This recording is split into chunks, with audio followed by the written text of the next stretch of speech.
Hey there, gamer guys and gals. Today we're reviewing Minoria. It's published by Dungeon Entertainment and it's developed by Bomb Service. You can find it on all the major platforms: Switch, Xbox, PC, and PlayStation for $19.99. And it's a really good game. It's really adorable and cute characters.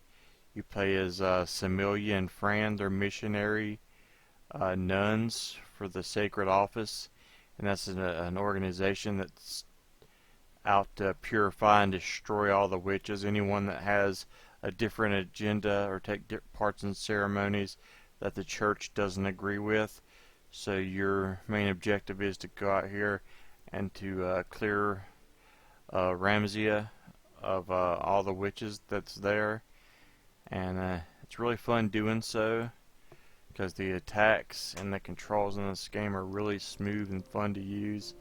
Like, each weapon has a different attack style.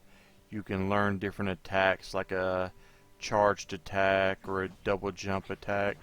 Just a bunch of really fun and cool things to attack enemies with. As you see here, you can do a dodge roll, but you can also see right there, you can also parry attacks. So when you parry attacks, you'll do like a more powerful attack that destroys more than one enemies. There's also magic spells that you can learn. As you've seen there's the health one, but there's other stuff like attacks. I really feel that the health is the more important, especially as you learn the controls. They're easy to learn, but they're difficult to master. You'll see people doing like no damage runs and stuff, and they're really cool videos to watch. But you're not going to do that at first, so the health is going to be really important. You get these incense that you use, like they have different abilities. You'll have some that throw lightning, some that makes dragon appear.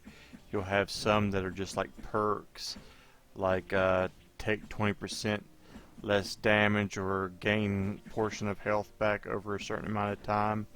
So you really have to decide how you want to approach this game. Like, there'll be some boss battles where you'll have to change those to make it easier. You have little save points, as you see there, and they're really generous with those. They're usually before all the bosses, and they're usually scattered pretty nicely throughout the level, so you're not going out there finding a hidden item and then not finding a save point and having to do it all over. That only happened to me a couple of times. They're spread out there nicely, and it's pretty easy to get from one to the other, especially as you learn the controls. And there's a lot of hidden rooms, and there's a lot of different ways you can approach this game. Like, as you learn new skills, you'll be able to jump higher, so you'll be able to backtrack and go to areas that you couldn't before. And that's really cool when you do that, when you get to see what lies ahead. Like you can see here, I got a new incense, and you just equip them. You can equip 3 of the ones that you use as spells, and you can equip 2 of the ones that are perks. And there's one that's really helpful if you want to find the collectibles. There's one that beeps whenever you're near a hidden item, and this game's loaded with secrets. So as you see here, I found one, so you'll want to use that definitely. You may want to unequip it when you're like fighting a boss or something, but like if you're looking for the collectibles or you're looking for the hidden items, it's a really good perk to have equipped. But this game is just a blast. I had so much fun with it. I played it all in one setting. It took me around 9 to 10 hours, but if you know what you're doing, I say you could beat it in about 4 to 5 hours.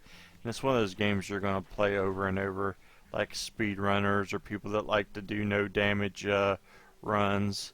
And it's really hard because you have like really cool traps like you see here that you have to learn to get around.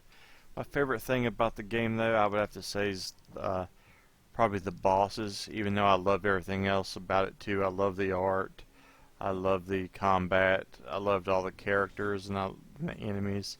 They're all really original and really fun to see and play. But the bosses you'll see here, they're really epic.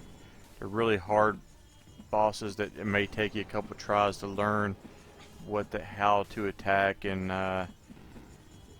but there's usually a save point right before it, so you just have to walk a few feet to fight him again. And you may die a few times, especially on this one right here. This one was a pain in the ass, but you're going to get the hang of it, and you're going to learn their patterns. And once you do, it's going to be less of a struggle. I really didn't struggle with any too much. I don't think I fought any of these more than twice. I think this one I fought twice. Most of them are they're not that difficult. You can they give away when they're going to attack, so you're going to learn to dodge. As long as you, by the time you get to these bosses, if you learn how to do your dodge roll, and you learned what your favorite perks and things to use are, you're not going to struggle. The game is challenging, but it's not over challenging to where it's stress. You know, it can be though for people that enjoy that type of thing. There is once you beat the game, there is a perk where if you get hit one time, you die. So, like you Dark Souls fans and people that are glutton for punishment, you're going to enjoy that. And once you beat the game, you can also use checkpoints to go back and get all the collectibles you might have missed for like you achievement and trophy hunters. So that's another really good thing about this game. And then there's also like a hidden rooms in a library that have like sort of like dungeon that you can also take part in. So this game just has a lot of content, a lot of things to keep you playing it, and these boss fights are so much fun. Some of these you're going to want to just play over and over. I've seen people doing these no damage boss runs, and I could see myself doing that here in the future as well, because it just seems like a lot of fun. So spoiler alert, I'm sure you know that really good score is coming for this one. I had so much fun with this, I just couldn't stop playing it. I give this one a 9.7 out of 10. I really couldn't think of any cons for this game. Like, everything was so enjoyable. The music, the way it looked, the combat, the spells, just everything worked so perfect and looked so great. And the characters and the enemies and bosses, everything was just so enjoyable that I just couldn't think of nothing bad to say about this game. I gave it a 9.7. I definitely recommend it. I think you should definitely check it out, especially if you like games like Bloodstained or Shovel Knight. This will be right down your alley. Definitely check this one out. Don't miss out on this one. 9.7. Thanks for watching, guys. Thanks for support as always. Don't forget to like and subscribe. It helps make sure we get more games to review and share with you. We know we love indie games, and we love showing them support, and we love passing them on to other fans. See, look at this cutscene. Ain't this beautiful? Don't miss out on this one. This one's just excellent, amazing game. Definitely grab this. Add this to your collection. You won't regret it.